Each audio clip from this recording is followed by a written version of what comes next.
Holidays bring deadlines. I'm talking about kids' concerts. I'm talking about office parties. I'm talking about cookie swaps. I'm Mm. talking about year end projects.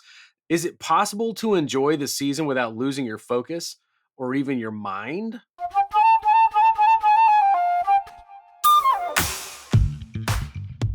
Welcome to Focus on This, the most productive podcast on the internet. I'm Joel Miller.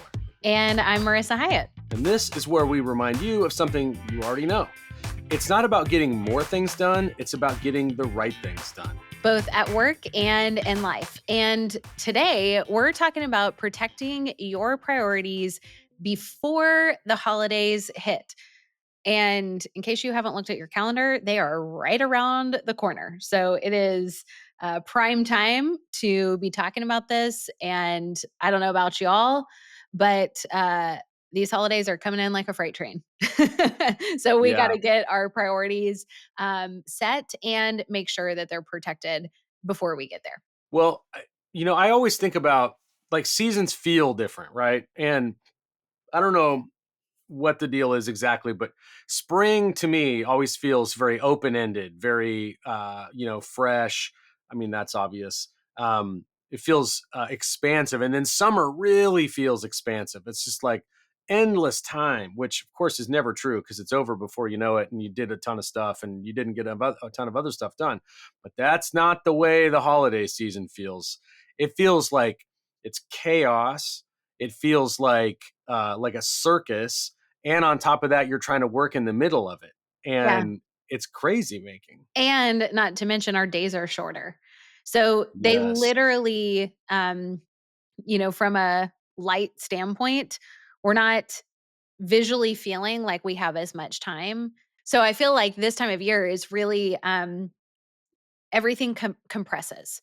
Our Yes. time, our energy, our calendars, everything feels compressed. Um, and we wind up at this point in the year kind of like we've been spun around and we don't know which way is up. And if we're Yeah. not careful, that continues through the next couple of months.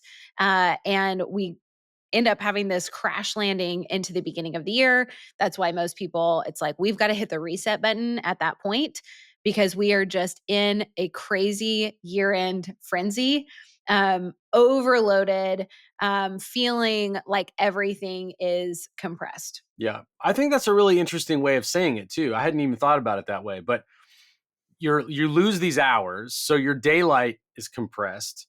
And on top of that, you've got all this added stuff. There's like not only like year-end projects and things like that for work and other things that just seem to mount.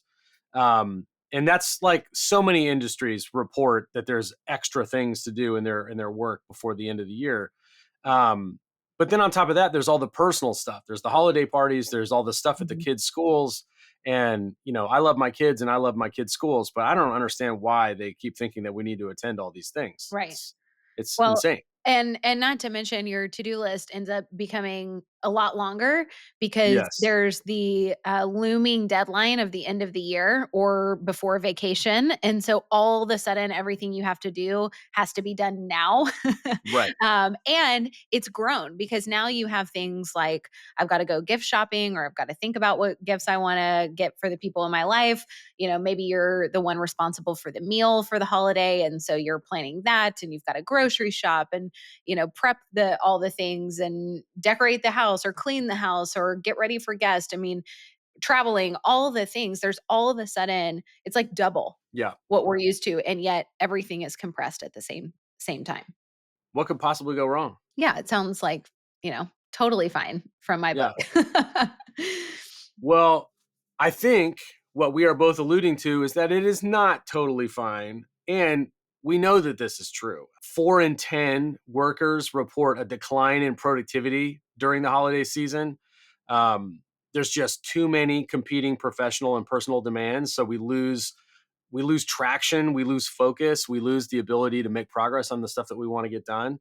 And like half of employees report heightened holiday stress during this period. So, that makes sense. We're talking about doing more in less time. Of course we feel stressed. I'm honestly shocked that that's only half. That's a good point, right? It It could feels be like it worse. would be the large majority, you Yeah. know, 75% or 100% even feel this heightened stress at this time of year. I would love to hear from our listeners what their anticipated stress Yeah, is on this season. Like, do you imagine that you'll feel it more, or not? I'd love to know. yeah, I'm assuming that it's higher too, but maybe it's not. Maybe some people are like, "Nah, it's easy peasy." yeah, we wanna talk to you. Yeah, If that's the case for you, we wanna bring you on the show. yeah, totally. What do you do? Tell us your Yeah. secrets. Also, this is not a big number, but this is like an ominous number. 22% in that survey said that their overall well-being declines during this period. Ooh, yeah, that's really That's not sad. good. Well, Yeah. it makes sense when you think about if there's so many things happening. We often are getting sick this time of year. This is Mm, when, because of the fact that we're having less daylight, we're spending more time indoors, our stress rate goes up, our immune system function goes down. Um, or probably our mental health to some degree or another goes down. Obviously, the holidays can be a triggering time of year for a lot of people. It can be really difficult to navigate with family or without family, or all kinds of number of factors that may go into this time of year. And it really doesn't surprise me that 22% are saying that their well-being declines at this time of year. Again, I'm actually surprised that it's not higher. I feel yeah. like if we were to go and survey the people who are listening right now, it may be higher. And that wouldn't surprise me because of all the factors that are kind of working against us at this time of year. Absolutely. I think one of the negatives on a survey like this is you don't know necessarily the context in which it was conducted. If you asked people, on December 22nd, how their overall well being was, I bet it would be a little lower Yeah. than what would be beforehand or after. Well, I think the other thing that contributes to this and probably has made it worse, maybe since the pandemic, is remote work or hybrid work. Totally. Because then all of a sudden you don't have clear lines between work and your life. And we know that within the remote work world, we're often expected to be on all the time or available all the time. I noticed in some of the surveys that people talked about like answering email right through the holidays. Yeah. Like they don't feel like they can even get a break. Well, how often, has this happened where you get sick and you're feeling the pressure of, well, I still have my laptop. Right. I have some brain function, so I'm supposed to be working. And long gone, it feels like, are the days of being able to actually take time off from work to rest and to heal, Yeah. or to be with our families and be fully present with them at this time of year. If we're traveling, we still feel the need to be working constantly. There's all these factors that these lines, these boundaries between work and home are really blurred. And it is only exasperated, I think, at this time of year. There's just Yeah. too much 100%. happening and not enough boundaries, not enough anything to protect what actually needs to get done and what doesn't. Well, it goes back to your metaphor of compression. If things are squeezed, then they're gonna move into wherever there happens to be availability. Yeah. And so, if we create availability, whether it's through our being online during a period of time that maybe we should have the device closed or whatever, or you're laying in bed recuperating from the flu, but you have your laptop, there's going to be work showing up there. There's going to be Totally. things showing up in that time because you've made that time available. Yes. So, Joel, what do we do? Besides just hang our heads and cry. Yeah, I I mean, mean, we're not painting yeah, a very hopeful, picture here of what people can do at this time of year. It feels just Merry honestly Christmas. daunting. Yeah. Um, well, okay, let's get practical. So everything is horrible. We know Right. that. Let's make everything amazing. How do we make everything amazing? The first thing I think we need to do is recognize that we are our own worst enemies sometimes here. That we are presuming that other people want to presume on our time and then we're letting them do it. And so part of what we need to do is we need to set boundaries. We need to be able to say, for instance, I'm not going to be checking email over the weekends, or I'm not going to be checking email in the evenings. we need to be able to communicate those boundaries to Mhm. other people too, whether that is for on the personal side or the professional side. We need to say like what our availability really looks like, what we actually have capacity for. I know, for instance, around if you're thinking about like family stuff, there can always be this pressure to like whoever seems to be the more high functioning person ends up getting a lot of stuff, Right. to handle. And there needs to be the ability to say, like, no, I can't do that. I can do these three things or whatever, but otherwise, other people are going to have to step up Yeah.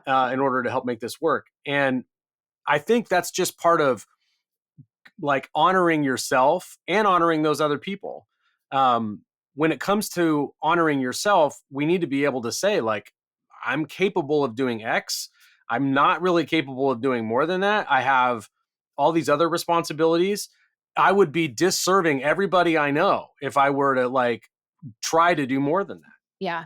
Well, and if you haven't listened to the episode that we had last week, I want to encourage you to do that now because we talk in that episode practically about how to get clear on your daily big three, the three most important things you need to do each day.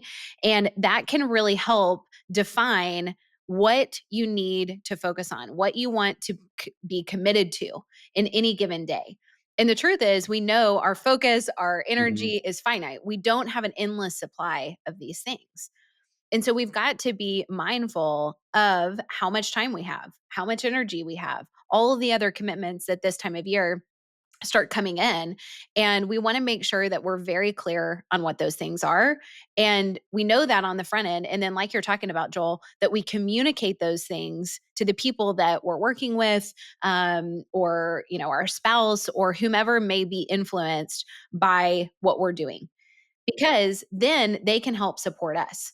So this is really, really practical and really simple. But one of the best things that you can do is if you use a software like Slack or something like that, communicate that or on your email signature, communicate the days that you're going to be out for the holidays. Like my next, vacation time is X, Y, and Z so that people know whether that's your colleagues, your clients, they know what to expect in terms of your availability. If you need to make sure that you're communicating that your response time is going to increase at this time of year, make sure to communicate that. You can Yeah. expect a response from me within 72 hours versus 24 because all of a sudden I have more going on and I need to allow space for that to happen. I can never remember who exactly said this phrase, but I have latched hold of it as something that I just regard as a very meaningful and important idea. And that is that you need to be militantly on your own side about Mm, certain things like this. And like when it comes to boundaries, because wow. I think there's a tendency for us to forget that we have to advocate for ourselves. And if Yeah. we don't, other people don't even know what we want or need. Nobody is thinking about you as much as you're thinking about you. Yeah, And therefore, we've got to advocate for ourselves. You matter. Your priorities matter. What you want to do matters. What you have said that you would do matters. 100%. And nobody is going to protect that better than you will. But you've got to be the one to stand up and say, hey, this matters. I'm already committed. Yeah, Unfortunately, I won't be able to commit to that, or here's the timeline it's actually going to take me based on the other commitments that I already have. yeah. And I think that's really just a like underline that, circle it, highlight it, that you have got to care about yourself more this time of year than any other time. Let's actually just address that the way you might respond to a request. So, like, Mm. how do you say no gracefully, to a year end request that you don't have capacity for? I think this is a tricky one for a lot of people because it feels um, like we're letting people down or somehow we're going to be judged for not saying yes to everything. What's interesting is that I have found whenever I say no, usually the response is somebody comes back and says, "Wow, I really respect your boundaries. Like, I'm impressed that you were able to say no to that thing gracefully." And I think there's a level of permission that we give somebody else when we do this. So if you're struggling to say no to something, first of all, realize that this may enable that person to feel confident saying no to something in their life that they're getting asked to do that they actually can't commit to either. So Yeah. usually this looks like a little bit of a sandwich where we want to affirm the person and what they're requesting, and hey, I totally can see that this is a priority for you, or that this project is important, or that this event or function is exciting. And unfortunately, and you can keep it as simple as this, unfortunately I won't be able to commit to this at this time based on what else I've already committed to.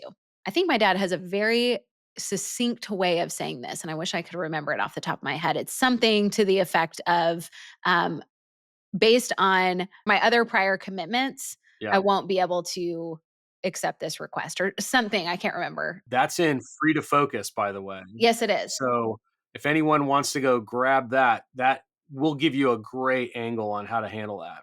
Yeah. And then you usually want to round out by reaffirming what they're trying to Mhm. do. If you're able to offer a different resource or a different option in terms of like a timeline, you could say, hey, I'm not able to commit to that right now. However, I'd love to revisit this at the beginning of the year. Or, hey, I'm not able to commit to this right now. However, I'd like to connect you to this other person or to this other resource that I think might be just as beneficial for you. Yeah. What's great is you're not leaving them high and dry in that instance. Right. And I had an experience of this recently, where somebody was asking me for something and it happened to be my time. And this Mhm. year, this time of year, it's too challenging for me to just be giving my time away freely. And Yeah. so I really tried to honor that person and the requests that they were making, and ultimately tell them I'm not able to. This time of year is just too much for me to be able to take on other commitments. And, I pointed them back actually to a resource that they already had access to and said, "Hey, Mm. I think this is actually gonna help you better than me and my time." And Yeah, so I that's great. really affirmed them and what they were the outcome they were trying to accomplish. Because the truth is, people are just looking for a specific outcome. Sure. And that's what you are want to affirm, and that's what you wanna help ultimately try to solve for if you're able to.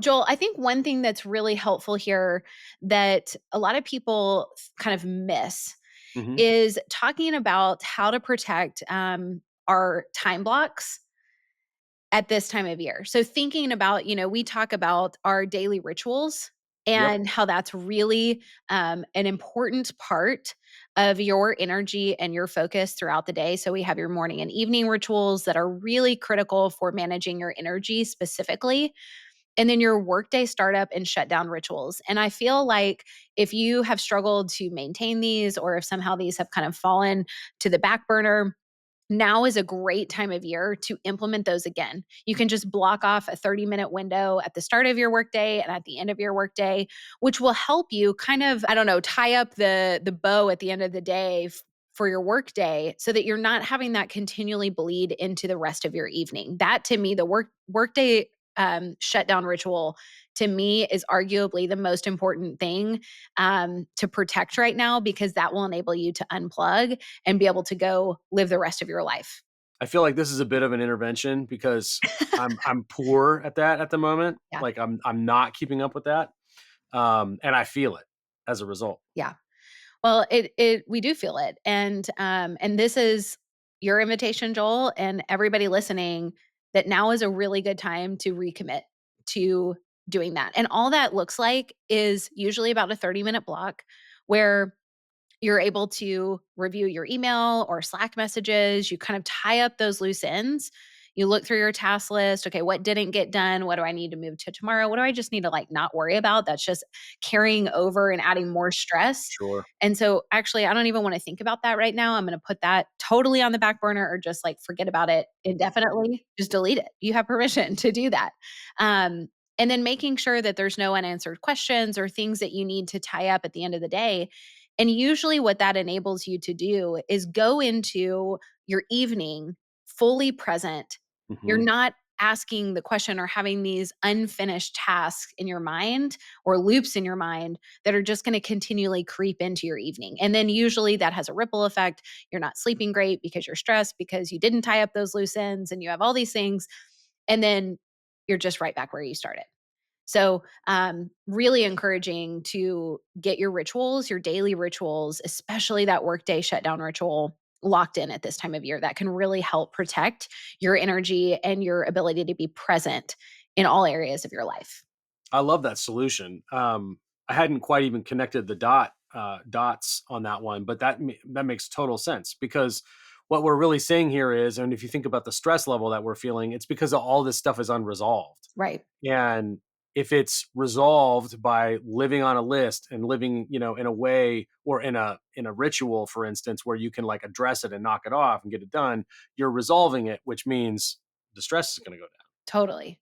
Well, and I think that the other biggest thing at this time of year is communication.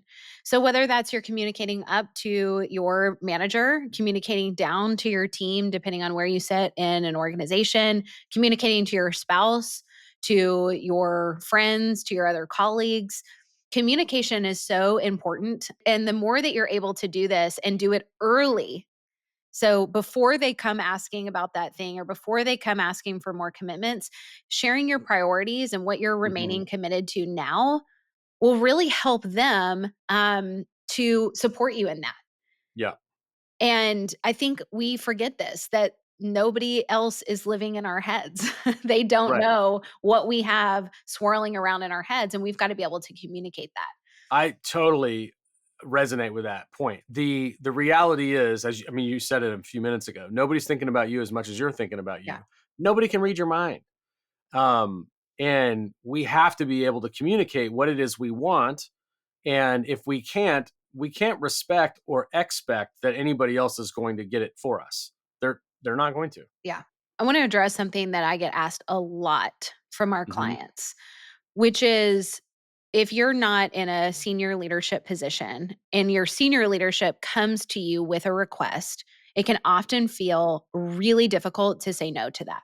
And I want to kind of shift this way of thinking that you don't have to say no to your boss or to anybody who's higher up than you who's making a request, but you can ask them to help you set your priorities Hmm. based on that request. So if somebody comes to you and says, "Hey, Joel," if Megan comes to you and is like, "Hey, I need you to create this financial model for our cost of product," or something like that. And let's say you're totally jammed, there's no ability to do that based on your other commitments. You could go to her and say, "Hey, I'd love to do that in the timeline that you're requesting this. However, here are my other commitments that I have on my plate right now. Which of these should I sideline for Right. this specific priority to make room for this?" So you're reaffirming that you want to be in alignment with their priorities. You're committed to that. So you're not showing that you're not committed or you're just, kind of devaluing what their priorities are. But you're also asking for their help to say which of these things on my list is less important to you and how can I make room to accommodate what you're asking me? And sometimes we've talked about this, I think, before on the show, but this to me, when my team does this to me, first of all, it often is like a little bit of a soft, it's not a hard, but soft gut punch where I'm like, Hmm. oh yeah, you do have other things going on than just my own agenda, which as a leader can be easy to forget at times. And then it's an invitation for me to determine what are the priorities. Yeah. What I love about it is that very point that you are allowing that person then to step into the solution Right. rather than simply having to come up with it all on your own. And so if you invite that person into the solution, the chances are that you'll be aligned on that solution a heck of a lot better than if you just decide to knuckle under and like figure out how to do it all, on this 100%. pre-existing timeline that doesn't make any sense given the new situation. Yeah, it's really true. So feel the freedom to do this if you're getting requests from somebody who you feel like I can't quite say no, but I'm not sure how to make it all fit. You don't. Yeah. The default doesn't just have to be yes, I will do that, and just cram it in with everything else on my plate. You can offload some of that prioritizing to the person making the request, and that can be a really helpful strategy for both people, and usually invites a good conversation. I know when my team members have done this with me, I usually am able to have a really good conversation with them about their priorities, about the other projects they're working on. And if I ever hear from them where they come to me with their overwhelm and stress, it's a great opportunity for me as a leader to help coach them Yeah. and, go through these exercises together to say, let's look at your task list. What are you spending the time on? Where are you getting hung up? What's really important and what's not? And sometimes it takes an outside perspective to help you determine that. Sometimes it can feel too much or too overwhelming by yourself. Yeah, totally. One other tool that I think we should talk about as a way of helping to protect our priorities in a crazy season is the ideal week. Go ahead and describe what this magical tool is Yes. and how it might be helpful. Yeah, the ideal week is such an amazing tool if you've never used it or if you've only kind of briefly used it. And this is such a good time to revisit your ideal week if you already have one, because usually our life looks pretty different right now than it does, let's say, 3 months ago. And so essentially what the ideal week is it's a way to plan out your energy and your time and your focus for any given week. So you create one of these that would essentially be a template for your weeks. You can almost think of this as like a budget for your time. So just like Mm, with your financial budget, you're planning how you're going to spend your money before you spend your money. It's the it's a great same analogy. idea. Yeah, same idea with your ideal week. You're figuring out how you want to spend your time before you spend your time. So you will plot out each day what that looks like, where your energy is going, where your focus is going, where your time is going. And it's kind of a form of time blocking, but it's a little bit more sophisticated than that, and can be really helpful kind of going back to the rituals that I talked about earlier. This can be a really great way to make sure you've got time planned in your day for this. So if you're a full focus planner user, you have this at the front of your planner. You can flip back. You may have skipped over that, which is totally fine, but it may be a good time for you to kind of plot out. If I had an ideal week, if I was able to have 100% control over my time, over my energy, and over my focus, how would I choose to spend that time? And plot that out. And again, be mindful that you are not just talking about work here. We're talking about all hours in your day. So we're thinking about when you want to sleep, when you want to see your friends and family, when you want to do things like prioritizing exercise or getting outside, any hobbies or activities you like to participate, volunteering, anything of that nature. Make sure you're plotting that out. And then within your work hours, how are you choosing to spend your time? If you don't have the full focus planner, you can go to fullfocus.co/ideal week for a free download. You just have to give us your email address and you'll be able to download this and you can print this out. You can put this on your fridge as kind of your guiding compass, your North Star of where you're trying to go. And let me say this, your ideal week is ideal. Wait, you mean it's not like exactly for real? Right. This is ideal. So, this is if you had 100% control. We know that we don't, we never Mhm. do. And so, life will happen. And it's important for us to exercise flexibility in our day to day lives. And just think about if you were to have an ideal week, say now through the end of the year, how would you structure it? And that's what I want you to do in this exercise. Yeah. Don't think about how you might be living in January or how you might be living in July of next year. Really focus just on the right now and what this holiday season looks like for you, making sure you're creating those hard edges with your rituals. All right, Joel, what are your final thoughts? In keeping with the spirit of the season and these holidays that we're getting ready to celebrate, I would say that you should be gentle to yourself. Mhm. You should be gracious with yourself. You should be, and others. This is going to be a time where there's a lot of added stress just because of the way we've chosen to do things. And we need to just be kind to each other, kind to ourselves, kind to other people, because everybody's walking around with the same level of stress, if not worse. Yeah. And there's nothing better than to cut people some slack during a season where they are definitely, like if you feel it, you can just assume other people feel it. Yeah. And if you can cut them some slack, show some magnanimity in this period, I think it goes so far. Not only does it help them, but it helps you. You feel better for having done that for other people.